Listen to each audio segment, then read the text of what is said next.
మా యొక్క D6 news channel subscribe చేసుకోవడం ద్వారా మేము అందించే లైవ్ బ్రేకింగ్ నిరంతర వార్తలు మీరు చూడవచ్చు. సంపూర్ణమైన గౌరవం ఉంది, న్యాయమూర్తుల మీద సంపూర్ణమైన విశ్వాసం కూడా ఉంది.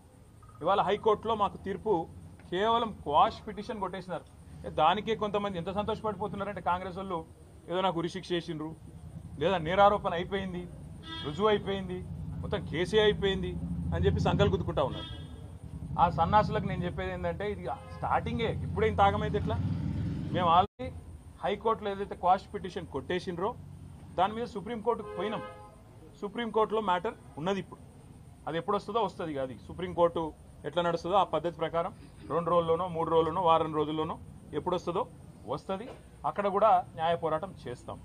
అట్లాగే నిన్న మీరు ఏదైతే నా హక్కులకు భంగం వాటిల్లే విధంగా వ్యవహారం చేసినారో, నేను విచారణకు చట్టాన్ని గౌరవించే పౌరుడిగా హాజరై అక్కడ ఏ సమాధానం అడిగినా చెప్తానని పోయినప్పుడు లాయర్లతో రావద్దంటారు.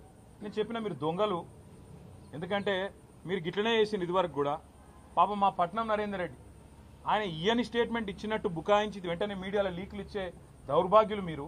నేను నమ్మను మిమ్మల్ని, మా లాయర్ బరాబర్ ఉండాలని అడిగిన. రేపు అందుకే కోర్టుకు కూడా పోతున్నా, హైకోర్టుకు కూడా. నాకు న్యాయవాదుల సమక్షంలో విచారణ జరగాలి అని కోరుతూ హైకోర్టుకు పోతున్నా. తప్పేమున్నది అందులో? న్యాయ వ్యవస్థను తప్పకుండా నాకు ఇవాళ ప్రాధేయపడి వారిని అడిగి నాకు ఈ దుర్మార్గుల నుంచి చట్టపరమైన రక్షణ కల్పించండి అడుగుతున్నాను. నేనేం వేరే అడుగుతలేను కదా, ఆ పని చేస్తున్నా. దానికి కూడా కాంగ్రెస్ వాళ్ళకు ఏమేమో ఆగమాగం అయిపోతున్నారు. ఇక కొంతమంది మంత్రులు అయితే వాళ్ళే న్యాయమూర్తులు అయిపోతున్నారు.